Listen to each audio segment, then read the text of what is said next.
Awe, Itani, Agita, we Ishashe, Manikajuti, Tiwita Nikashika Oshiti Shakawin, Okowita, Jujuti to Watikidi, Date, Manasaskapanak.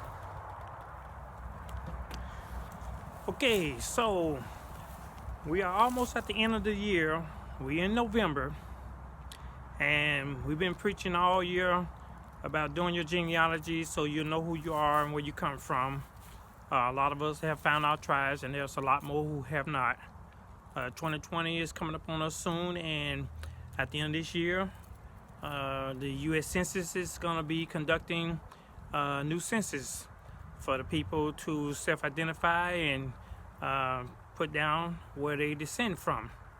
So we have a lot of people who more than likely will be still putting down that they are African American, that they are black, they are Hebrews, Israelites, they are Moors, they are colored, they are a descendant of a slave. So for those people who cannot identify themselves with documentation of who they are and where they come from, those terms that they put down will basically be null and void, because you cannot put down that you are a Moor and you do not have documented proof. You cannot put down that you are a descendant of a slave dating back to 1400s, 1500s, 16, 17, 1800s, that every ancestor that you have in your line was a slave. So chances are that's not going to fly either. So, but you need to find out where you descend from and document that as fact. If your family told you that you had Indian in your family, then chances are your family is an aboriginal of this land. The thing is, you need to do the research to find out what tribe that your people descend from based on where your grandparents grew up or their parents grew up or lived and what tribes were in those areas. More than likely they was not lying to you when they told you that, but our mindset is telling us that they was talking about Native Americans. That wasn't the case. The case is that the indigenous brown-skinned people of this land were the Indians that the Europeans encountered. So it's not that you are mixed with someone else, it's that you are the Indian, but you don't know what tribe. So you need to do that research. Ancestry.com is only $19.95 a month for the basic plan. Family search is free. Ancestry.com is better. So, it's just a suggestion that you look into that and put that information down. But 2020 is coming up soon, so I don't know what's going to happen after that, what they're going to ask you to do, because a lot of people are going to be caught off guard, and they're not going to be able to identify who they are. They're just going to say that, I don't know who I am, other than that their color is black. And I had never seen a black person myself. I've seen brown-skinned people. I've seen dark brown people. But I've never seen the actual true black, like the black of a tire, the black of your cell phone, the black of your shoes, a black belt. It's just, you don't see that. Research that information. Try to find out who your people were. And that way you'll be able to stand in your rightful truth that you are an Aboriginal. It's a lot of us that have found that information. We have a lot of people that have put out videos on YouTube, and that information was very helpful. So now that we know who we are back with our tribe. For those of you who are not, I know you're still searching, and some of us, it is hard to find. The Mormons have documented that information. It just takes a little research. Try to do as best as you can to find that information out. If you can't, get with your family. Try to get some land. Get some land. Be self-sufficient. Put some solar panels up. Put your water catchment system. Grow your own food. The wealth is in the land. Once you own the land, you don't need to work for someone else. You're able to feed yourself. So if you're able to feed yourself, why do you need them to help support you? You can support yourself. See, that's what happens when people go into impoverished country, a country where people are self-sustainable. They go in and offer them grain, produce at a discount rate. Tell them you don't need to grow your own. We can basically supply you with all you need. So once you stop growing your own, now you're dependent on them to sell you what they've been supplying you. That the same thing that you've been supplying yourself that you had stopped doing. Now you need to go get a job so you can have money to buy from them. Catch-22, now they got you. The price is gonna go up. So you're not growing your own, you need theirs now, and you need to work. So I'm gonna work you for little or nothing, and you're gonna be making just enough to stay above the water. But if you have your own, you don't need that.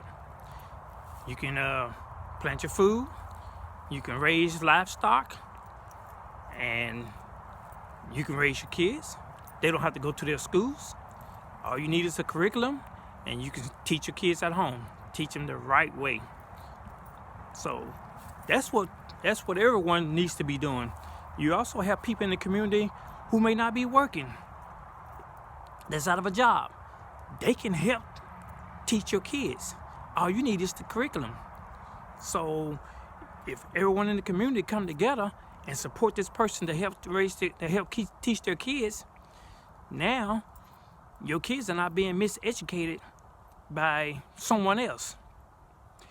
That's what we should be striving for. Once you get your land also, you need to put it in a trust so you can pass it down to your kids, and you don't have to pay taxes on the trust unless you're making money off your land. So if you're making money off your land, the government's gonna want their share of the taxes. But if you're not making money off of it, you can basically put anything you want to put into that trust. Self-sustainability, that's the way to go. You start buying land, you get your family together, let them come and move on that land if they're gonna be respectable and help out. If they're gonna be rowdy and always arguing, fussing and fighting, that's no different than living in the projects with your own people and things are not working out. That's like living in a poor community and you walk down the street, someone is watching you to wait to break into your house because they know when you're leaving, they know when you're coming back. You don't want that. You want someone that's like-minded, that's gonna help grow the community. That's what you're looking for. So the information is out there. Find out who you are. You basically know that you can't prove that you came from Africa. You can't prove that you came from South and Central America. You can only prove that you was born here on this soil and that your parents was born on this soil. Your parents lived in whatever state, county, parish that you are currently living in, or they moved to the area that you're living in now. So you can prove that. Chances are you're from this land. And if you are from this land, if you look like the majority of the people that's from this land, you're indigenous. You just don't know it, but you are. So a little research goes a long ways to prove who you are. I look at some of the powwows that they have here, and it reminds me of a family reunion. You know, our people had family reunions once a year, once every 5 years, once every 3 years to get the family together to, catch up on what they missed out on or what they, haven't heard or seen in a while from each other that's related to you. That's what a powwow is. People coming together who haven't seen each other in a while.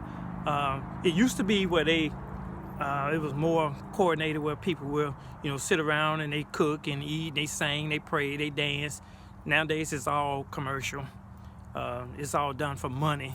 People trying to make money off these powwows.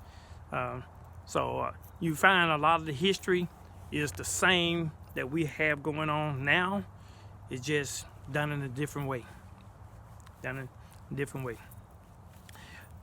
So I would love to see our people come together, stop the infighting, stop putting each other down over social media where you're airing out your laundry to the world. Your videos are not just in this country, they all over the world. You can pull up something on YouTube and you can watch whatever someone is doing in China. So that means the same thing for someone in China watching what you're doing over here in America. So when you guys are airing your laundry in the public, it's going all over the world. So a lot of these terms that our people use, they are a detriment to our people. A lot of these videos and a lot of these television shows that they air on television, it's a poor detriment to our people. A lot of rap songs that the young fellas are making, where they using profanity and putting each other down and putting the women's down, putting the men's down, and saying that they're gonna shoot and do all this to the brothers and stuff like that. That's a poor example, and people see that and think that you are hardcore people, so they treat you as such. So when you started showing respect for your people, then the rest of the world will show respect for you. When you don't show respect, who's gonna respect you? If you get on a show like Naked and Afraid, and you go and show your body to the world just for some money, and you starve yourself to death, no one's gonna respect you. They put you out in the wilderness and tell you, if you can eat these bugs and eat these snails and whatever gross and detestable thing that they can offer you for money, and you do it, that shows that you have no self-respect for yourself, and you make the whole race in general look bad. Our people are the ones that would do something like that. Europeans would do it as well, but you have other races who would not. They would say, "Oh, no, we don't do that. We don't follow the model of someone else just because it's the popular thing to do. So we need to stop doing it too." I'm glad Tyler Perry got his studio down in Atlanta. That means more of our people can be portrayed in a positive light now, since Hollywood decided that they can care less if we have brown-skinned indigenous people in Hollywood or not. They doing their thing. I don't blame them. We need to do our own. We need to put our own shows out. Make our own movies. Show the people that this is how we live. Everybody that have came through this land, try to do positive things for our people, they eventually try to see how they can bring them down. So, you have to live a clean life. Don't just fall for anything. Don't do anything. Don't say anything. Be private. Be wholesome. Do what's right. Bring your family together. Stop arguing, fussing, and fighting. You only have a short time on this earth, but you're going to have to show for it. What can you tell your kids when you're 65, 70 years old, 80 years old, how you live? What you going to leave for them when you're getting ready to leave this earth? A house in the community that you're renting that can be gentrified soon as the Europeans decide that, hey, I like this area. It looks raggedy right now, but it has potential. We can tear down all these houses and put some new condominiums, some $300,000 homes here, fix it up.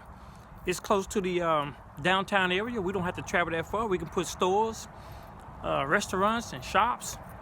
Make it look really nice. Everybody's in the community is renting. They don't want to own it.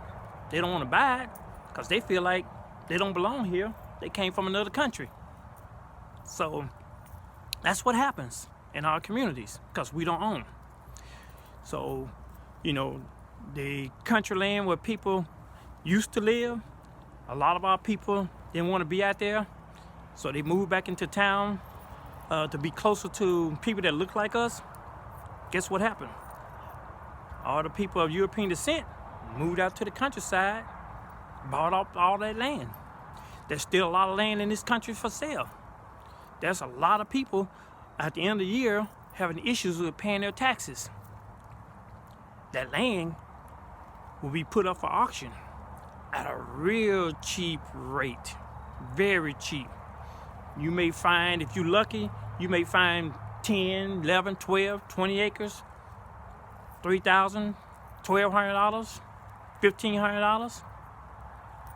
If you're the only one bidding on it, if you're the only one that's checking into it, you may get it at a good rate. If you get into a bidding war with someone else who's interested in it, you may not get it. You may end up jacking the prices up and you can't afford it and someone else buy it. But that opportunity is available every year in your community. You just don't know about it. All you have to do is call the courthouse after January the 1st when the taxes are past due and ask the courthouse, hey, do you have a list of unpaid taxes? They would tell you, sure. You can come by the courthouse and pick it up. And when we have the auction, you can bid on it. If you're lucky, you can get it. You just got to have a little money put aside.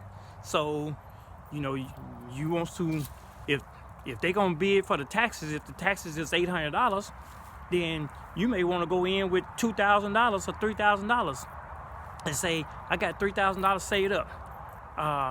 The taxes is $800. If nobody bid on it, you get the house and the land, or the land, whatever is for sale, for $800. If someone else is interested in it, it may go up a little bit more. But once you get to your limit and you know that, hey, I don't have any more money, you out. Someone else gonna end up with that. But the more you can save, the more you have a better opportunity of getting something that you can call your own. You can put you a house on that. You can put you a Jim Walter, a mobile home, a tiny house. You know, something that's yours, that no one can kick you off of, as long as you pay your taxes, because taxes are going to be due at the end of the year, every year. You know, for the people that rent that don't know that, you got to pay taxes. The bigger the house, the more taxes they charge you. You know, you got something that's, you don't have to live a luxurious lifestyle. You can live modest. I see a lot of people that have videos saying that they are living off grid. They pay little taxes. They don't have to spend a whole lot of money just to live. You know, people putting up solar panels. They putting up water catchments. They putting up compost toilets in their homes. Filtering their water. You can do the same thing. Just be creative. Get back to dressing in our traditional clothes. Let the people know who you are. Don't be ashamed. We're not African Americans. We're not black. We're not a Negro. We're not a color. We aboriginals. Aboriginals to this land. Be proud of that. Everyone else is coming here to live the American dream, the land that you used to own, your foreparents used to own.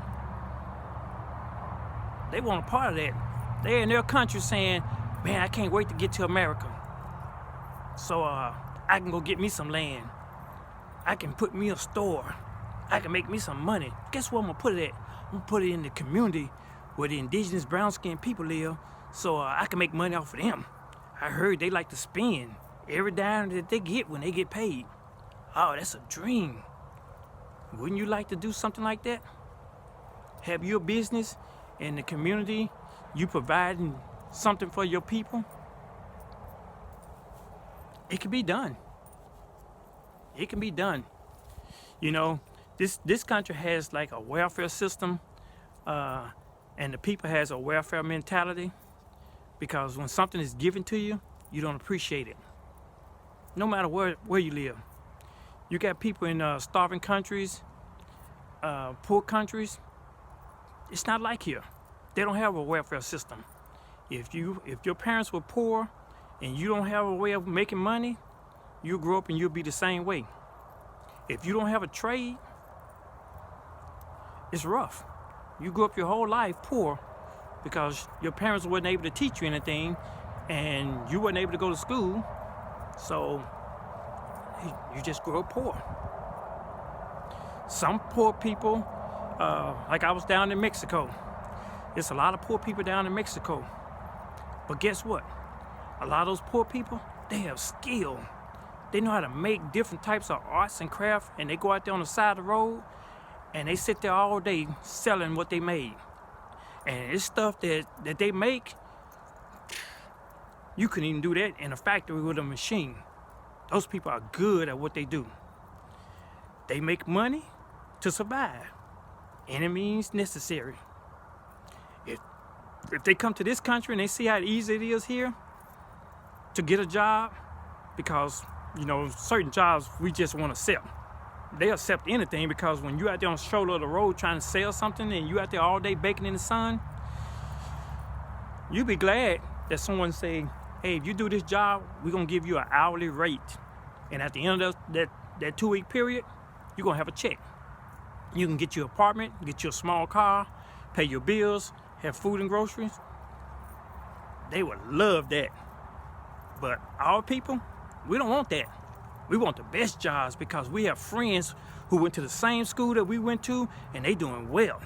They have a nice home, they have a nice car, they have kids or a beautiful wife, and when we see them, they are showing off. And when they ask, what are we doing? We have to show off too. We doing great. We doing just as well as you doing. No, we're not. No, we're not. We tell them that we put on this facade that we are. If you go to a nightclub and you walk in there, you see women, you see men. They dress their best. They're trying to get a man. The women are. The men trying to get a girl. But when you go home with them, you'll be surprised how they live. It's sad. But they want to look good. You know, spending money on a vehicle, all you have to look good, driving down the street, but you're living in a regular house, you're not getting ahead. You're falling behind. Other people will spend their money on a home, something that's going to last them, that they can pass down to their kids. That vehicle is going to depreciate every year. They're going to come up with a new vehicle that's going to look better than yours next year. And the next year after that, another one going to come out. But that home, you put a little money in that home, it's going to look good for years to come. It's going to be there. When there's a storm outside, you'll be glad you're living in that home. But that car, you ain't going to live in that car. Gas prices go up. You ain't gonna be driving that car that much. So we need to invest our money in the right areas. Land, that's where it's at. The wealth is in the land. That land can feed you. That land can take care of you. That land is called Mother Earth. She gives. All you gotta do is put that seed in the ground. Put a little sun, have a little sunshine shining on it. The rainwater gonna hit it. It's gonna come up. Food for the belly. Yeah. That's what you need. So I'm just telling you. Well, 2020, self-identify. American Indians. What tribe you from? Your tribe is your nation.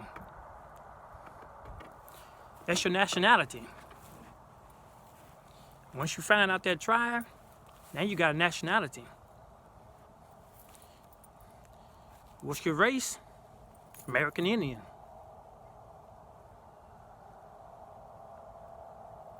No more of that Negro stuff. No more of that black and white and brown and blue and green colors. Nah, nationality. You are an American Aboriginal that descends from tribes or nations throughout this country. My tribe, we would call the Monasaskapanak, the Yeishwahere, the people of the river, the people of the shallow water, because that's where we lived, around the shallow water, around the river. We come from the Oshitishakawin, which is the 7 council fires. The Ojibwe, guess what they call us? They call us the Wawisu.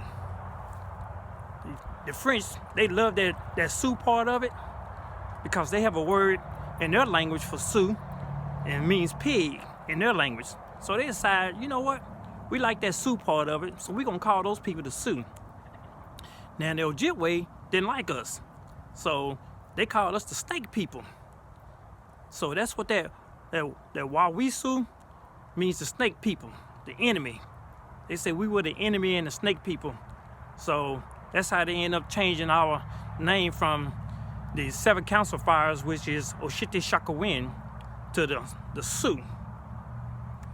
But the Saponi and the Catawbas, the Monasaskapanak, Yeishwahere, that's what we used to call ourselves, the Yeishwahere and the Monasaskapanak.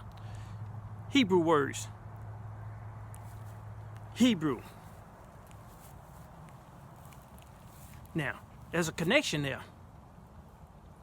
The chosen people, the Hebrews, who was given a promised land, hidden away from everyone else, until the Moors came over here and started trading with us.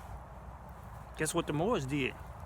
When they lost their stronghold over there in Spain and over there in Europe, they came over here. They told the Europeans, hey, you looking for gold, for riches?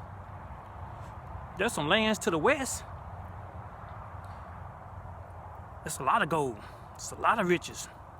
You know how people like to wear gold in their teeth? Gold chains? That's what our people was doing. We don't think nothing of it. It comes from the earth. It comes from the ground. How you gonna put value on something that comes from the earth, comes from the ground? Don't mean much.